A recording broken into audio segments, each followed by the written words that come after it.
नमस्कार। एक और टिप्पणी के साथ मैं अतुल चौरसिया। धृतराष्ट्र चैन के मुद्रा में थे। रियाया को सुकून था कि हस्तिनापुर में भी बारिश हुई थी। रियाया का बड़ा हिस्सा कांवड़ यात्रा में व्यस्त था। भोलेनाथ की तरंग में लोग डमरू बजा रहे थे। दरबार में संजय समेत तमाम दरबारी दम मारकर दम साधे बैठे थे।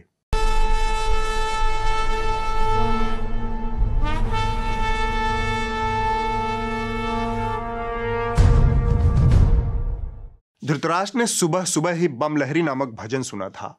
दरबार में बैठे बैठे जांघों पर थपकी देकर वही भजन गुनगुनाए जा रहे थे। एक स्टैंजा गुनगुनाने के बाद वो रुके और संजय से मुखातिब होकर बोले, सुना है डंकापति भी महादेव के बड़े वाले भक्त हैं। संजय ने हामी भरते हुए डंकापति के भोले प्रेम का एक दुर्लभ वृत्तचित्र चालू कर दिया।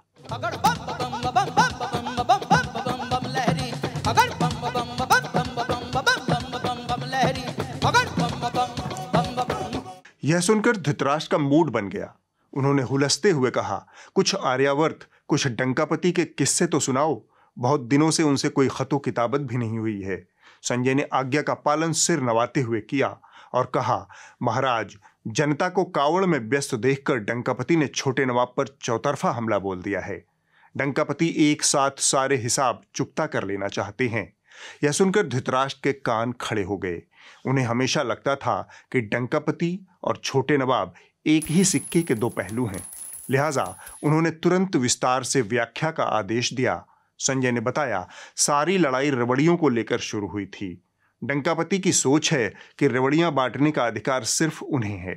पिछले वर्ष जब कोरोना के कारण लॉकडाउन लगाना पड़ा था तो प्रधानमंत्री गरीब कल्याण अन्न योजना के तहत 8 महीने तक 80 करोड़ से अधिक देशवासियों को मुफ्त राशन की व्यवस्था हमारे देश ने की थी। लेकिन कुछ दिन पहले डंकापति को एहसास हुआ कि छोटे नवाब भी रेवड़ियों की बंदरबाट में शामिल हैं। यह बात उन्हें बर्दाश्त नहीं हुई, सो उन्होंने चौतरफा हमला बोल दिया। इस रेवड़ी कल्चर से देश के लोगों को और खास करके मेरे युवाओं को बहुत सावधान रहने की जरूरत है। रेवड़ी कल्चर वाले कभी आपके लिए नए एक्सप्रेस वे नहीं बनाएंगे। यहां पर धृतराष्ट्र संजय को टोंक पड़े। यह तो एक हुआ, बाकी हमले क्या थे? संजय ने कहा, एक हमला डंकापति ने हर रेवड़ी पर टैक्स लगाकर किया है। अब से आटा, चावल, दूध, दही, माठा, पनीर, लस्सी, शहद, गेहूं, रोटी, सब्जी, एटरा टेटरा, गरजिए की पैदा होने से बुढ़ाने तक इस्तेमाल होने वाली हर रेवड़ी पर डंकापति ने जीएसटी यानी गिरस्ती सत्यानाश टैक्स लागू कर दिया है। और तो और गरीबों के खाना लाई गट्टा पर भी यह लागू होगा। धृतराष्ट्र ने कहा, तब? संजय ने कहा, तब क्या महाराज? इसके बाद हमला करने के अलावा छोटे नवाब के पास विकल्प ही क्या था? जब आप अपने दोस्तों के हजारों करोड़ रुपए के लोन फ्री में माफ कर देते हैं, ये फ्री की रेवड़ी है। जब आप विदेशों की यात्रा में जाते हैं और विदेशों की यात्रा के बहाने आप अपने चंद दोस्तों के लिए वहां ठेके लेते हैं विदेशी सरकारों से, ये फ्री की रेवड़ी है। धृतराष्ट्र बोले, और जनता ने इस पर क्या कहा? संजय ने गहरी सांस लेते हुए कहा, डंकापति के इस फैसले से जनता में हर्ष और उल्लास फैल गया है। जनता का कहना है कि डंकापति ने अर्थी, टिकठी, कफन आदि को जीएसटी से बाहर रखकर बहुत बड़ा उपकार किया है। अखिल भारतीय अंतिम संस्कार समिति ने अंतिम संस्कार के सामानों को जीएसटी से बाहर रखने के लिए डंकापति को लंबा चौड़ा पत्र लिखकर धन्यवाद दिया है। पत्र में कहा गया है कि डंकापति के इस कदम से मुर्दों में खुशी की लहर दौड़ गई है और स्वर्ग की लाइन में लगे लोगों में जल्द से जल्द निपट लेने की होड़ लग गई है। सबको लगता है कि यह सूरज के उत्तरायण होने का मामला है, सीधे स्वर्ग में एंट्री मिलेगी। बनारस के मणिकर्णिका घाट वाले महाराज का कहना है कि अंतिम संस्कार में मिली छूट से अंतिम संस्कार के अर्थशास्त्र में तेज उछाल आया है। इसका शेयर मार्केट ऊपर चला गया है। इस काम में रोजगार की आशंकाएं भी बहुत बढ़ गई हैं। नए कुंठित बेरोजगार युवाओं में अंतिम संस्कार के प्रति ललक पैदा हो गई है। अब वो अंतिम संस्कार के धंधे में अपना सुनहरा भविष्य देखने लगे हैं। संजय जिस गंभीरता से ये सब बता रहे थे, लगभग उसी गंभीरता से धृतराष्ट्र ने अपनी बात को आगे बढ़ाया। और इसमें छोटे नवाब कहाँ छूट गए। संजय ने कहा, छोटे नवाब के साथ कई मोर्चों पर लड़ाई जारी है महाराज। रेवड़ियों के मामले में हिसाब बराबर करने के बाद डंकापति ने छोटे नवाब की विदेश यात्रा में अपनी नाक घुसेड़ दी। ऐसा तो है नहीं कि कोई कोर्ट ने रोक लगा रखी है मेरे जाने पे, मैंने कहीं कोई अपराध कर रखा है। कोई कोर्ट की रोक नहीं है, कोई किसी तरह की रोक नहीं है। एक आम नागरिक भी तो बाहर जाने के लिए स्वतंत्र है, तो फिर अरविंद केजरीवाल क्यों नहीं जा सकता? चुना हुआ मुख्यमंत्री क्यों नहीं जा सकता? और मैं जिस काम के लिए जा रहा हूं, मैं तो वैसे ही विदेशों में ज्यादा नहीं जाता। संजय जारी थे। केजरीवाल को एक विदेशी सम्मेलन में हिस्सा लेना था, लेकिन डंकापति का मानना है कि विदेशी सभा सम्मेलनों में हिस्सा लेने का हक सिर्फ उन्हें ही है। छोटे मोटे नवाब भी अगर जाने लगेंगे तो उनके आर्यावर्त का डंकापति होने का क्या फायदा। यह बात धृतराष्ट्र को थोड़ी अलोकतांत्रिक लगी। उन्होंने कहा, क्या आर्यावर्त की सियासत इस लुच्चतम स्तर तक पहुंच गई है? संजय को उल्टा सुनाई दिया। उन्होंने कहा, इसमें क्या उच्चतम महाराज? धृतराष्ट्र ने साफ किया, उच्चतम नहीं मूर्ख, लुच्चतम लुच्चतम लुच्चतम लुच्चतम। संजय ने कहा, ओह। इसके बाद उन्होंने आखिरी वाकया सुनाना शुरू किया। महाराज डंकापति ठहरे पुराने खुंदकबाज कसरी नेता। दोस्ती किसी से करें न करें, दुश्मनी पूरी तरह निभाते हैं। उनके दुश्मन अक्सर दाने और पानी को तरसते हैं। छोटे नवाब से दुश्मनी को नया आयाम देने के लिए उन्होंने सक्सेना को छोटे नवाब के दरबार में तैनात किया। सक्सेना ने आते ही डंकापति के नमक का कर्ज अदा किया और छोटे नवाब के सबसे खासुल खास सिसोदिया पर हाथ डाल दिया। दिल्ली के एलजी विनय सक्सेना ने दिल्ली सरकार की आबकारी नीति की सीबीआई जांच की सिफारिश की है और मुख्य सचिव की रिपोर्ट के बाद जांच की सिफारिश जो है वो की गई है। दिल्ली एक्साइज एक्ट 2019 और दिल्ली एक्साइज रूल्स 2010 के नियमों का उल्लंघन यहां पर हुआ है एलजी दफ्तर के मुताबिक, और रिपोर्ट में बनी सिसोदिया पर सवाल जो है वो उठाए गए हैं। नीति से सरकार को बड़ा नुकसान हुआ है। संजय जारी थे। सक्सेना का कहना है कि सिसोदिया ने अंग्रेजी में शराब का ठेका बांटकर हिंदी वालों से ठेके की कमाई छीन ली है। यह लड़ाई अभी आगे जारी रहने का अनुमान है। जानकार बता रहे हैं कि पहले डंकापति ने छोटे नवाब को हल्के में ले लिया था, अब गंभीरता से ले रहे हैं। छोटे नवाब भी मौके का इंतजार कर रहे हैं। धृतराष्ट्र के चेहरे से साफ झलक रहा था कि वो डंकापति के कारनामों से आजिज आ चुके हैं, पर नाराजगी जाहिर करने की बजाय उन्होंने बात को दूसरी तरफ घुमा दिया। उन्होंने कहा, बहुत हुई दुश्मनियों की बात, कुछ दोस्तियों की भी खबर है तुमको? तब संजय ने कहा, डंकापति ने महामहिम की विदाई के सम्मान में दावत दी और क्या खूब सम्मान दिया। धृतराष्ट्र को लगा कि संजय फिर से बातों की जलेबी छान रहा है, सो उन्होंने डांटते हुए कहा, सम्मान समारोह का लेखा जोखा साफ साफ बताओ। चिहुक कर संजय सीधे मुद्दे पर आ गए। महाराज, डंकापति नाम होने का क्या फायदा जो अपना डंका हर मौके पर न पीटे। डंकापति की डंका बजती रहे, इसके लिए जरूरी था कि कैमरे पर उनका सधा हुआ अभिनय जनता तक सधे अंदाज में पहुंचे। यह कहकर संजय ने फिर से एक वृत्तचित्र चला दिया।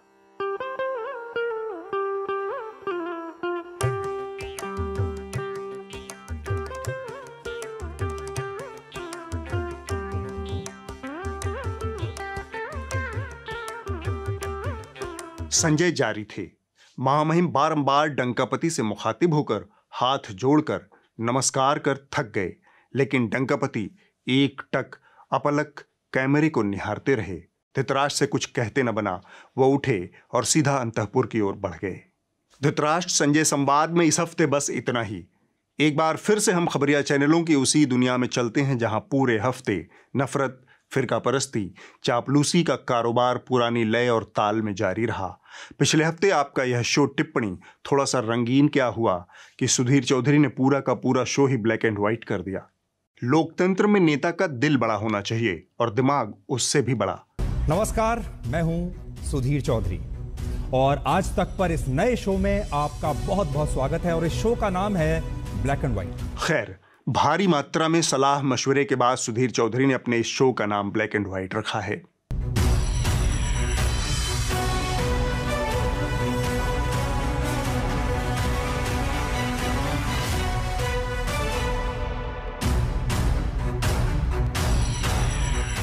किसी भी चीज के प्रति ब्लैक एंड व्हाइट नजरिया क्या सही होता है? खासकर पत्रकारिता में यह बात मुखरता से लागू होती है। पत्रकारिता के रंगरूटों को सिखाया जाता है कि सच्चाई के लिए अक्सर उस ग्रे एरिया को तलाशना चाहिए जहां ब्लैक और वाइट आपस में मिलते हैं, जहां पर मिडिल ग्राउंड होता है। जीवन में भी यही नजरिया काम करता है। मनोविज्ञानी कहते हैं, ब्लैक एंड व्हाइट सोच वाले व्यक्ति मिडिल ग्राउंड खोज ही नहीं पाते। यह अलोकतांत्रिक तानाशाह व्यक्ति की निशानी है। अहम ब्रह्मास्मि, यानी मैं ही अंतिम सत्य हूं। विज्ञान कहता है, ब्लैक एंड व्हाइट सोचने वाला व्यक्ति आत्ममुग्धता का शिकार होता है। हर चीज के प्रति एक जड़ियल और कड़ियल सोच रखता है। ब्लैक एंड व्हाइट पत्रकारिता के लिए एक नकारात्मक शब्द है। बहरहाल, रुपए की कीमत गिरी तो सरकार के प्रति ठाकुर सुहाती का नया मौसम आ गया। भारत का रुपया डॉलर के मुकाबले कमजोर जरूर हुआ है, लेकिन अगर आप इसकी तुलना दूसरे देशों की करेंसी से करेंगे तो आपको पता चलेगा कि इन देशों की मुद्राओं में भी ज्यादा गिरावट आई है। यूक्रेन युद्ध के बाद से रुपया गिरा तो है, लेकिन गिरने वाला वो अकेला नहीं है। कई देश ऐसे हैं जिनकी करेंसियां रुपये से भी ज्यादा तेजी से गिर रही हैं। जो तर्क सुधीर ने अपने नए शो में दिया, वही तर्क सुधीर के जूते में अपना पैर फिट करने की कोशिश कर रहे रोहित ने भी दिया। दुर्लभ। हम उस व्यक्ति की बात करने जा रहे हैं अब, जो कुछ हफ्ते पहले तक फरार घोषित था। उसके हिंसक, आग लगाओ, चटियल शो पर हुई एफआईआर के बाद वह भाग खड़ा हुआ था। जी हां, आपने ठीक पहचाना। इस व्यक्ति ने एक बार फिर से अपने फरार होने का प्रबंध कर लिया था, लेकिन न्यूज़ 18 इंडिया के कुछ सयाने लोगों ने इसका पूरा का पूरा शो यूट्यूब से डिलीट कर इसे बचा लिया। इस पूरे शो में अमन चोपड़ा ने जो बातें कही वो भयानक, भड़काऊ, मुसलमानों के प्रति नफरत और हिंसा से भरी थी। यूट्यूब से डिलीट वीडियो ये रहा। This video has been removed for violating YouTube's community guidelines. YouTube के समुदाय दिशा निर्देशों का उल्लंघन करने के कारण इस वीडियो को हटा दिया गया है। बहरहाल, हमारे पास उस पूरे शो का रिसर्च उपलब्ध है, इसलिए हम एक एक कर नफरती चिंटू के उन नफरती बयानों को यहाँ पर रख रहे हैं। हिंदू सड़क पर उतरेगा तो उसका गला कट जाएगा। हिंदू बहुत डरा हुआ है, आप समझ नहीं रहे हैं सर। पाकिस्तानी जिहादी आया, गला काट गैंग ने बुलाया। मन ही मन इनके दिल में लड्डू फूटते हैं। इनके मुंह पर संविधान और दिल में शरिया है। कोई हिंदू बाहर नहीं निकल सकता, उसकी गर्दन कट जाएगी। न जाने कितने कट्टर कसाई भारत में घूम रहे होंगे खुलेआम। ये सारी जहर बुझी बातें मुसलमानों को निशाने पर रखकर अमन चोपड़ा ने कही और बाद में वो वीडियो डिलीट कर दिया। इस तरह से इसने अपनी फरारी की एक और संभावना को फिलहाल टाल दिया है। मुझे बस इस बात की उत्सुकता रहती है कि यह आदमी हर शाम जब अपने घर लौटता होगा तब अपने बच्चों से, पत्नी से, माँ बाप से, दोस्तों से नज़र कैसे मिलाता होगा। आगे बढ़ते हैं। टेलीविज़न की बहसें कितनी निरर्थक, सतही, लफ्फाज और मनगढ़ंत होती हैं, इसका एक नमूना है अदिति त्यागी का यह शो। चुनाव लड़ाओ, जिहादी बनाओ, ये बिल्कुल नई तरह की साजिश लगती है और हमें लगता है कि देश में शायद पहली बार इस तरह की साजिश का खुलासा भी हो पाया है।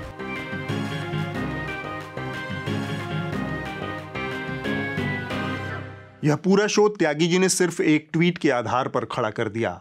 जब देश को नया राष्ट्रपति मिल रहा है, महंगाई की दर अपने चरम पर है, जीएसटी की मार पड़ रही है, कहने का मतलब जब बहसियाने को बहुत से जरूरी जनहित के मुद्दे हैं, तब एक बेमतलब के ट्वीट पर पूरा का पूरा शो खर्च कर देते हैं ये लोग। ऐसा इसलिए है क्योंकि मुख्य धारा, खासकर टेलीविजन पत्रकारिता का जनहित से जुड़ाव पूरी तरह खत्म हो चुका है। वह कुछ एक लोगों के फायदे या फिर मनोरंजन के लिए खबरों के धंधे में होने का दिखावा कर रहा है। खबरें जनहित की ओर कैसे जाएंगी? इसका एक ही उपाय है, सब्सक्रिप्शन आधारित मीडिया। एक बार खबरों की बागडोर आपके हाथ में आ गई तो मुनाफे और मनोरंजन के नाम पर ट्वीट को खबर बनाने वालों की कलई खुद ब खुद खुल जाएगी। न्यूज़ लॉन्ड्री को सब्सक्राइब कर आप ऐसा कर सकते हैं।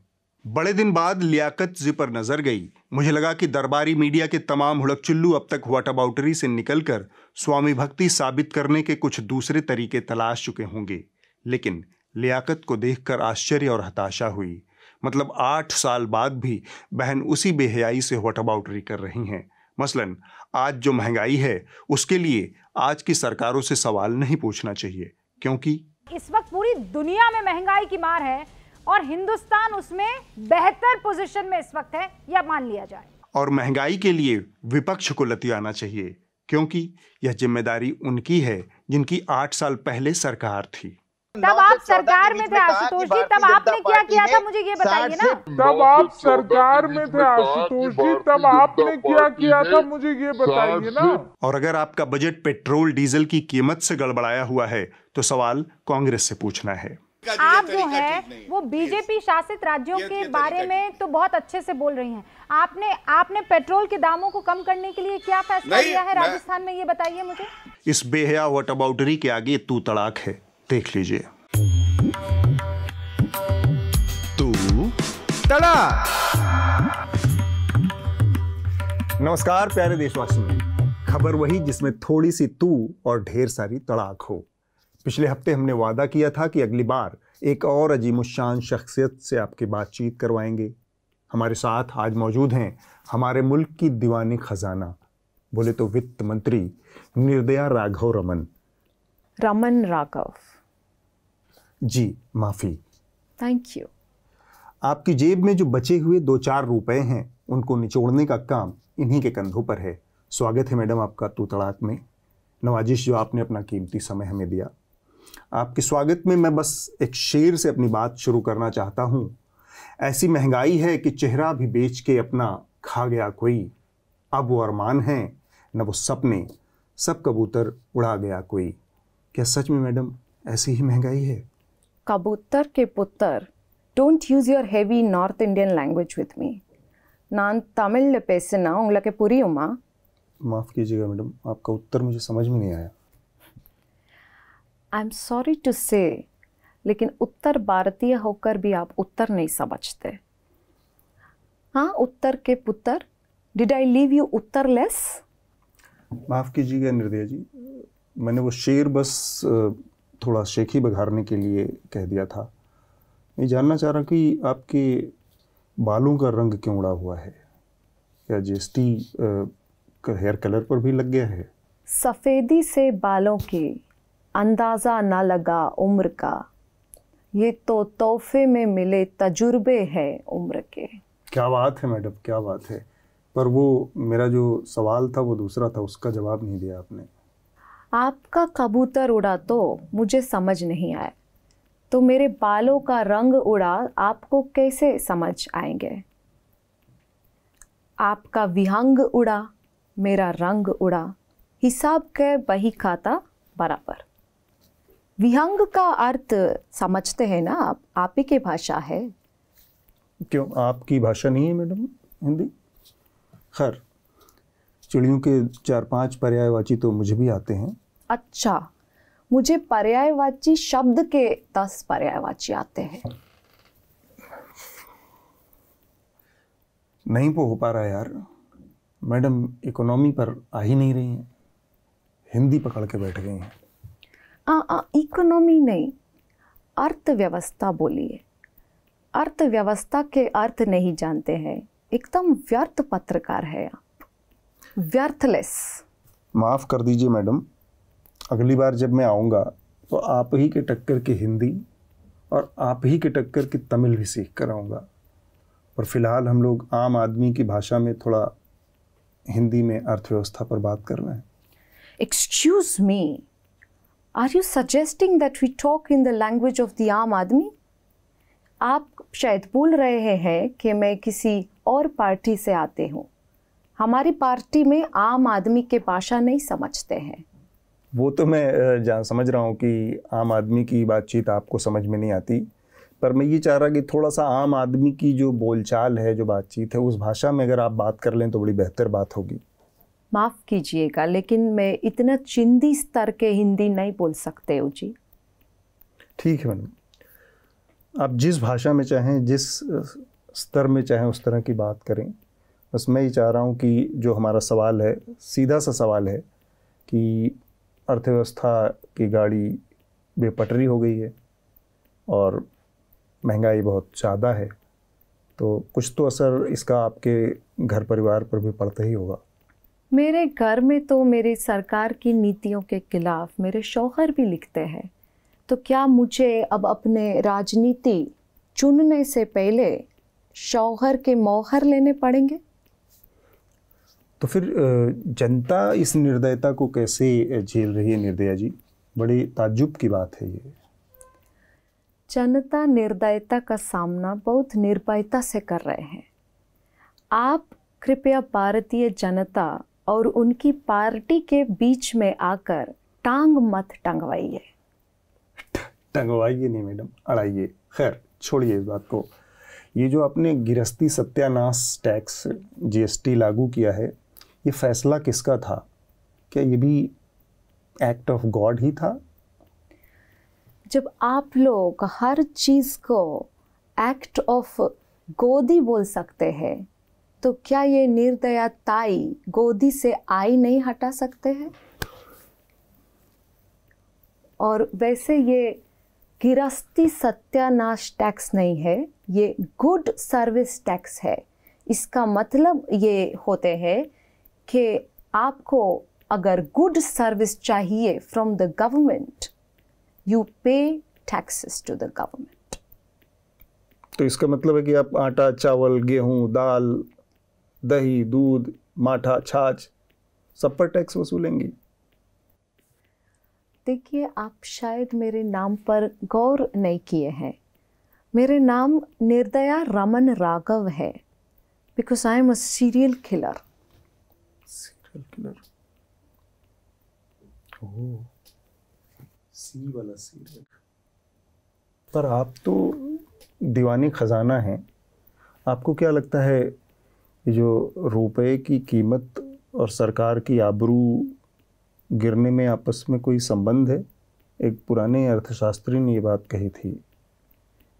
कभी कभी तो लगता है कि दिल्ली सरकार और रुपये के बीच में कंपटीशन चल रहा है।